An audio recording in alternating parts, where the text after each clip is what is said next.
Olá, pessoal! Meu nome é Fabrícia Vidal, sou acadêmica do curso de Enfermagem da Universidade Federal de Campina Grande, campus Cajazeiras, e faço parte do LATIC, Laboratório de Tecnologias de Informação e Comunicação em Saúde, e hoje eu vou apresentar o tema para vocês, Política Nacional de Práticas Integrativas e Complementares no SUS. A Política Nacional de Práticas Integrativas e Complementares, também conhecida como PNPICS, foi apresentada pelo Ministério da Saúde a fim de garantir a integralidade à saúde da população.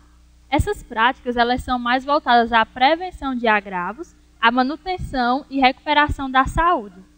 Elas utilizam um modelo de atenção mais voltado para a integralidade e à humanização, fazendo assim com que haja uma valorização dos princípios do SUS. A legitimização dessas práticas ocorreu a partir da década de 80. E o que são essas práticas? São sistemas médicos complexos e recursos terapêuticos utilizados a fim de estimular mecanismos naturais do corpo para prevenção de agravos e manutenção da saúde.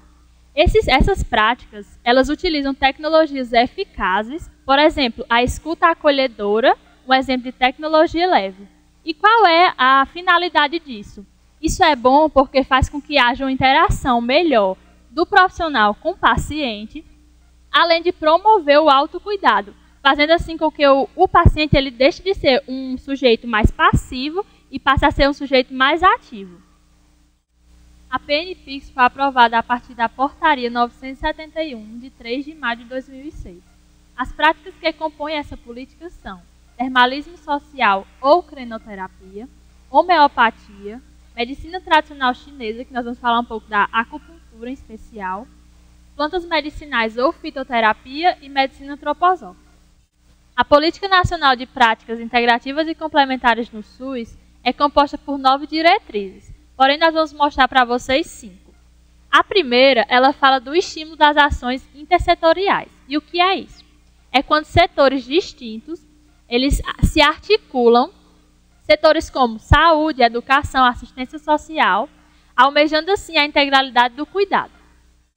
Dando continuidade, nós vamos ter o fortalecimento da participação social, que é quando a população ela vai agir de uma forma mais ativa na política, como, por exemplo, na fiscalização da implementação ou então propondo novas sugestões para essa política.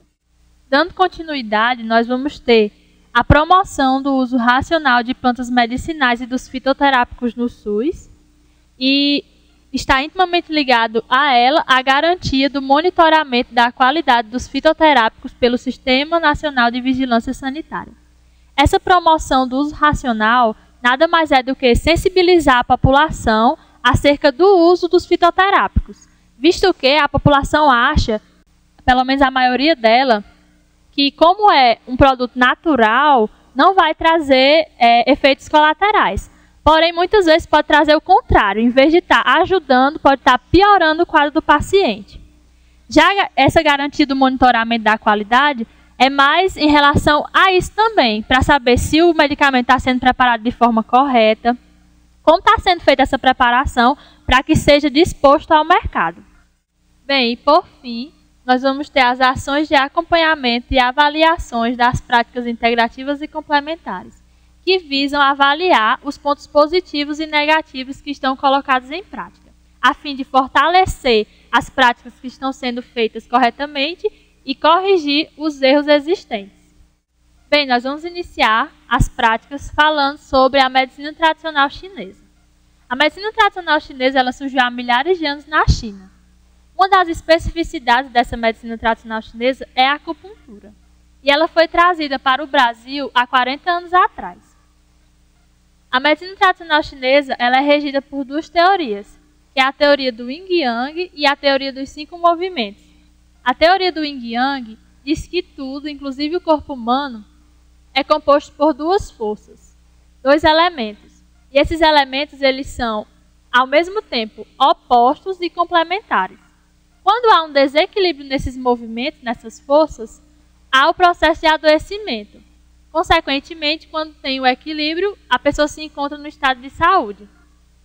Já a teoria dos 5 movimentos, ela diz que tudo é composto por um dos elementos, que eles podem ser água, terra, madeira, metal e fogo. A acupuntura, como eu já falei, é uma especificidade da medicina tradicional chinesa. É a prática da inserção de agulhas filiformes em partes específicas do corpo humano. Cientistas comprovam que essa inserção dessas agulhas faz com que haja a produção e a liberação de neurotransmissores, fazendo assim com que haja uma melhora da dor, melhorando assim o quadro do paciente. Dando continuidade, nós vamos falar um pouco sobre a homeopatia. A homeopatia ela foi descrita pela primeira vez por Samuel Hahnemann, no século XVIII, e foi trazida para o Brasil através de Benoit Murray, por volta de 1840. A homeopatia, assim como as outras práticas, é um sistema médico complexo e que visa ver o ser humano de uma forma holística. Como assim? Olhar o ser humano de uma forma geral, diante de todas as suas necessidades e tentar atender todas elas. Ela tem uma base vitalista, que diz que o ser humano ele é regido por uma força vital, sendo que quando este está em processo de adoecimento, essa força vital ela fica desestabilizada. O principal objetivo da homeopatia é restabelecer essa força vital e promover saúde para o paciente. As 3 teorias que regem a homeopatia são lei dos semelhantes, experimentação no homem sadio e o uso de ultradiluições. A lei dos semelhantes, ela diz que para que seja promovido o restabelecimento da saúde, é preciso administrar no paciente aquele agente causador da doença. Por exemplo, se você é picado por uma cobra e esta inocula um veneno em você, aquele mesmo veneno vai ser preparado homeopaticamente para reverter o seu quadro. A experimentação no homem sadio ela é feita para que seja analisado os efeitos daquele medicamento. E que se fosse experimentado num homem que estivesse com o processo de adoecimento, poderia haver divergência nos resultados. Por isso, é feita a experimentação no homem sadio. E o uso de ultradiluições nada mais é do que o modo de preparação do medicamento. Além de ser ultradiluído, o medicamento ele é ultraagitado. E essa ultraagitação faz com que se forme uma força. E essa força vai agir diretamente na força vital.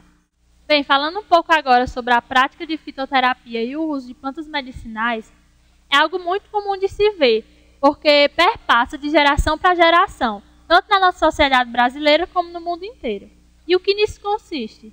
Na utilização de plantas medicinais em suas mais diferentes formas farmacêuticas, sem a utilização de substâncias ativas isoladas, ainda que de origem vegetal.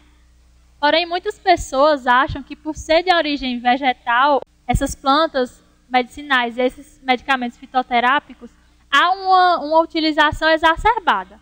Porém, vale salientar de que tudo em excesso faz mal para o corpo. E algumas plantas, ao invés de trazer benefícios, podem trazer malefícios. Por isso é bom sempre estar se informando sobre os efeitos causados por determinadas plantas e por determinados fitoterápicos. A prática de termalismo social ou crenoterapia foi proposta por Heródoto em 450 a.C. Por isso é uma prática muito antiga. E no que consiste essa prática? Na utilização de água mineral para fins terapêuticos. Como ultimamente se vê um uso indiscriminado da água, foi proposta uma resolução do Conselho Nacional de Saúde, número 343, de 7 de outubro de 2004, para proteger, para melhorar a utilização dessas águas, com a proteção dos mananciais, fazendo assim com que haja uma preservação da qualidade dessa água. A medicina antroposófica ela foi trazida para o Brasil em cerca de 60 anos atrás. Assim como a homeopatia, ela tem uma base vitalista, que acredita que o corpo é regido por uma força vital. Quando essa força vital está desequilibrada, há o processo de adoecimento. Porém, uma particularidade, a medicina antroposófica ela diz que o corpo, o ser humano, ele é composto por 3 partes, 3 elementos. O corpo, a alma e o espírito. E para que o ser humano ele esteja com a saúde preservada, é preciso que haja um equilíbrio entre esses 3 elementos. Cada esfera governamental tem suas responsabilidades. Quando falamos de gestor federal, tem como função elaborar normas técnicas para a inserção da PNPIC no SUS, estimular pesquisas nas áreas de interesse, em especial aquelas consideradas estratégicas para a formação e desenvolvimento tecnológico para PNPIC, estabelecer diretrizes para a educação permanente em PNPIC, manter a articulação com os estados para apoio à implantação e supervisão das ações e a promoção da articulação intersetorial para a efetivação dessa política nacional. Como responsabilidade dos estados, compete a elaboração de normas técnicas para a inserção da PNPIC na rede de saúde, a definição de recursos orçamentários e financeiros para a implementação dessa política, considerando a composição tripartite, e a promoção da articulação intersetorial para a efetivação da política. Já o gestor municipal tem como responsabilidades a elaboração de normas técnicas para a inserção da PNPIC na rede municipal de saúde, a promoção da articulação intersetorial para a efetivação da política e o estabelecimento de mecanismos para a qualificação dos profissionais do sistema local de saúde. Bem, percebemos então que com a utilização dessas práticas, há uma ampliação da corresponsabilidade do sujeito para com sua saúde. Antes, essa responsabilidade era dada apenas ao profissional, e hoje em dia ela é dividida entre o profissional e o indivíduo. O sujeito agora ele passa a ser um ator social protagonista do processo de saúde e doença. Essa forma mais humanizada e integral faz com que haja uma melhora nos cuidados com o sujeito. Fazendo uma comparação entre o modelo biomédico e o modelo mais humanizado de atenção, vemos que o modelo biomédico ele é mais restrito. Ele olha o indivíduo apenas focando sua patologia. Já o modelo mais humanizado, principalmente quando utiliza-se dessas práticas, há um acompanhamento por mais tempo do paciente. Então, essa atenção ela é longitudinal, olha o indivíduo como um todo, de acordo com sua subjetividade, fazendo assim com que haja uma melhora na qualidade de vida do sujeito. Bem, pessoal, é isso. Chegamos ao fim de mais uma videoaula. As referências utilizadas para a construção da mesma encontram-se na descrição do vídeo. Se você gostou, dê um like, compartilhe, curta nossa fanpage e para mais informações visite o nosso blog. Os links estão na descrição do vídeo. Muito obrigada!